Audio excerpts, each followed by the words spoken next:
Bonjour. Je voulais savoir ce qu'il en était du CBD. Du CBD. Précisé. Déjà, on peut en vendre sans maintenant, puisque la Cour a dit que... C'est l'intérêt, c'est l'indication, c'est la prescription. L'intérêt dans l'insomnie, est-ce qu'il y en a un ou pas du tout? Est-ce qu'il y a des études à ce sujet? Parce que c'est vrai qu'il y a de plus en plus de ventes, de plus en plus de pubs, mais qu'est-ce qu'il en est réellement? Réellement, c'est en niveau de preuve d'efficacité, si on est sur l'évidence base médecine, elle est faible. Mais les patients, effectivement, alors ce qui est étonnant, c'est une tranche d'âge pour les patients qui viennent, qui sont plutôt femmes âgées qui prennent du CBD. Donc c'est un comportement de prise de psychotropes qu'il existe en population générale et pour lequel les patients rapportent une efficacité. Pour le moment, moi, je ne peux pas dire d'autre chose que c'est ça. Et à mon avis, l'effet secondaire ou le risque est faible. Après, on sait aussi que ça fait partie des questions qu'on pose aux ados et aux jeunes, mais la prise de cannabis le soir, souvent, c'est à visée anxiolytique et somnifère. Donc, il y a des grands consommateurs de cannabis, mais il y a aussi des gens qui en prennent juste le soir. Oui, il y a même une histoire un peu de la poule et l'œuf, parce que quand on a des troubles du sommeil et une consommation de substances psychotropes, quelle qu'elle soit, on a du mal à savoir finalement s'il faut rentrer par les troubles du sommeil ou par la consommation un petit peu, mais ce qui montre probablement que les deux sont très liés et qu'il faut savoir justement explorer la prise d'un psychotrope, quel qu'il soit, d'une substance psychoactive, quand on s'intéresse au sommeil et inversement. Céline Bouton, donc de Nantes. Je me demandais, on a beaucoup parlé de CPP, de pression positive continue, de PPC, pardon, oui. En traitement du syndrome d'apnée du sommeil. Est-ce qu'il y a une indication des prothèses d'avancée mandibulaire?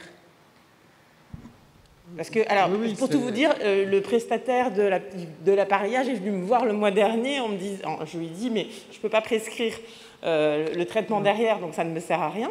Il m'a répondu, ah mais si, vous pouvez prescrire des prothèses d'avancée mandibulaire.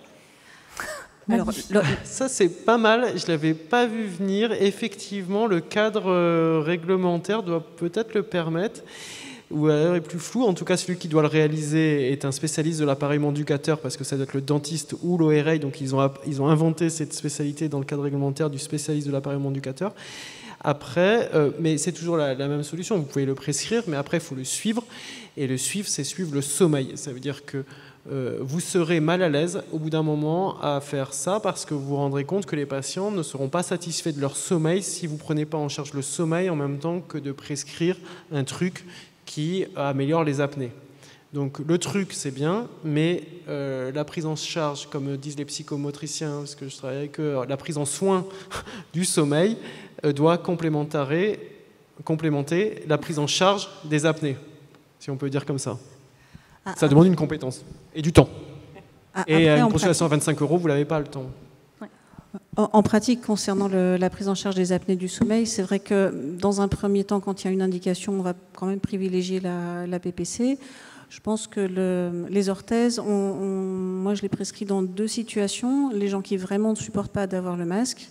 Il y a des gens qui sont claustrophobes, voilà. Et puis, mais cela dit, ceux qui sont claustrophobes, ils ne vont pas forcément supporter d'avoir un truc dans la bouche toute la nuit non plus. Et puis après, dans les apnées modérées, donc entre 15 et 30, qui veulent vraiment pas faire un enregistrement au service du sommeil et qui sont symptomatiques, parce que les asymptomatiques ou alors ceux qui n'ont pas de facteur de risque, je les laisse tranquilles. Mais dans ce cas-là, éventuellement, je le prescris. Il faut quand même s'assurer d'un bon état dentaire. Et chez certaines personnes, à force, il peut y avoir des déchaussements, donc quand même faire attention. Merci pour votre intervention. Concrètement, la luminothérapie, alors ça fait résonance, ça fait un peu bizarre. Pour la prescription, en tant que médecin généraliste, comment on prescrit? Est-ce qu'il faut avoir un calendrier, un agenda du sommeil pour stipuler quelque chose? Voilà. Comment ça se prescrit? C'est ça? Alors, remboursement du coup. Concrètement, de toute façon, il y a 0 remboursement sur la luminothérapie. Donc, moi, il y a deux choses. Il y en a que je prête aux patients pour qu'ils testent pendant 2 semaines, on va dire. au moins pour voir si ça leur sert à quelque chose. Évidemment, ça se fait avec un agenda du sommeil, et moi je leur note sur l'agenda à quel moment ils l'utilisent et comment. Ensuite, je voudrais dire que mon ami c'est Le Bon Coin, où je leur dis que c'est peut-être pas la peine d'en acheter un neuf à 200 € parce que globalement c'est les tarifs des luminothérapies, quel que soit le type de lampe. Et après, bon, ça dépend, mais c'est vrai que pour le moment j'en prescris relativement peu parce que comme je vous ai dit, sur l'insomnie il n'y a pas de grand niveau de preuve. Moi je suis aussi dans une population précaire, défavorisée, donc ça me limite aussi beaucoup mes prescriptions. Et puis après, bon, c'est plus spécialisé sur les troubles du rythme circadien. Souvent, ça suffit pas. Il faut quand même une exploration un peu plus poussée. Donc là, on travaille en coordination avec le centre de sommeil. Après, une luminothérapie, c'est 10 000 lux. Et tu avais emmené un luxomètre. Quand vous allez au soleil le matin actuellement, vous avez 90 000 lux. Donc en fait, de dire aux patients de faire une marche le matin dehors à 8 h du matin actuellement, vous avez plus de luxe qu'avec la luminothérapie. Alors il ne faut pas regarder le soleil dans les yeux, contrairement à ce que Trump faisait. Il ne faut pas regarder le soleil, mais juste l'exposition à la lumière dehors et même avec l'activité physique en plus, un effet synergique circadien très important. Par contre, en saison hivernale, c'est là où le problème se pose de l'exposition à la lumière en saison hivernale. Alors, je me suis amusée à mesurer les intensités lumineuses dans le congrès et à l'extérieur. Donc à l'intérieur, on est entre 300 et 500 lux, ce qui est quand même bien pour un intérieur.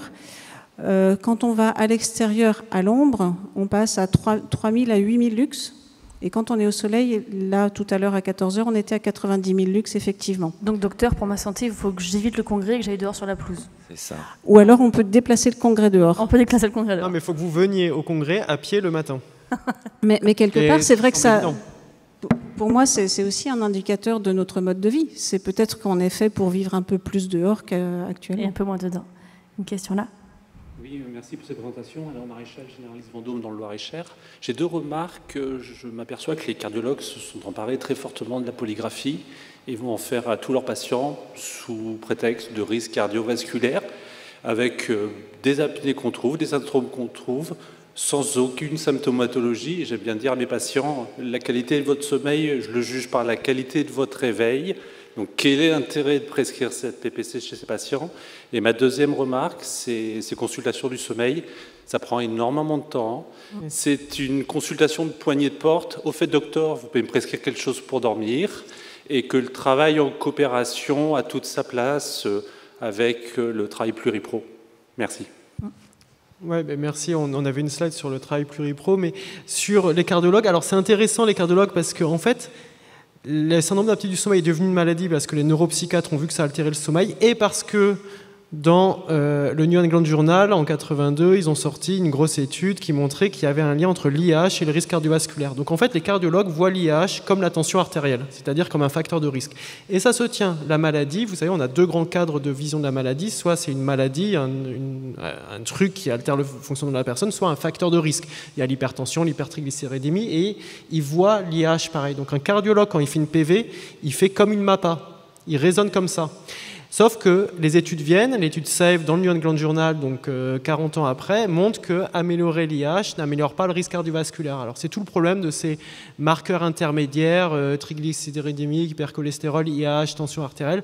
L'objectif c'est de réduire la mortalité, mais pas de forcément améliorer le marqueur intermédiaire, qui pourtant était relié au risque. Vous savez qu'améliorer le truc qui était relié au risque n'améliore pas forcément le risque. Donc on est à ce niveau-là actuellement dans l'IH, mais les cardiologues sont malins. Et je vais à CardioSleep à Ajaccio, payé par les prestataires en début juillet. Et en fait, les cardiologues nous font intervenir pour nous dire « Mais c'est quoi tous vos symptômes de sommeil, les patients entre Laïta.com, les approches centrées patients sur leurs plaintes ?» Parce qu'ils savent que pour maintenir le business, il va falloir qu'ils aillent vers les psychiatres. Et pour rebondir sur la deuxième partie de la question, effectivement, c'est un motif poignée de porte. Et après, les patients sont malins. Hein, ils savent que s'ils posent la question à la fin, peut-être qu'on ne va pas trop explorer le sommeil et aller directement aux médicaments. Il y a une partie des personnes qui font cette demande en fin de consultation qui ont cet objectif-là. Pas tous, et ça, c'est le piège. Et moi, un des trucs que j'ai, c'est le sommeil, c'est quelque chose d'important, il faut en parler, donc on vous donne un rendez-vous pour ça. Et en attendant, je vous donne un agenda du sommeil et vous revenez avec pour qu'on puisse discuter avec cet outil. Et faites une échelle de dépression, ils sont toujours dépressés. J'ai regardé, c'est bien ALQP 003, ça vous fait augmenter un peu votre consultation. Vous avez le droit. Hein. Vous le faites. Et avant de vous quitter, parce qu'on est déjà en retard, on va se faire gronder, on vous laisse quelques petits messages clés quand même. Oui, dire que s'il fallait enfoncer des portes ouvertes, remarquez que ce n'est pas ce qui est le plus douloureux, mais c'est que les troubles du sommeil sont fréquents. Que quand ils sont chroniques, ils peuvent avoir des conséquences sur la santé, à commencer déjà par altérer la qualité de vie des gens. Il faut les évoquer simplement avec le patient, d'abord dans l'échange, même sans signe évocateur psychosomatique. Ça a été dit et redit, mais c'est bien de le redire, il faut savoir se donner du temps pour y répondre. Et donc avec la stratégie de donner un agenda du sommeil et de prévoir une consultation dédiée pour faire cela. Quand on parle de prise en charge, c'est d'abord et avant tout les règles hygiéno-diététiques et en l'absence d'amélioration, éventuellement des médications pourront être utilisées, mais le moins longtemps possible, en ayant toujours en tête le risque d'effets adverses médicamenteux et peut-être même de travailler en coopération ou de passer la main. Et des filières de soins sont en train de se mettre en place, notamment en Nouvelle-Aquitaine, sur essayer de faire des réseaux autour du sommeil avec des niveaux de prise en charge. Pardon. Merci pour votre attention.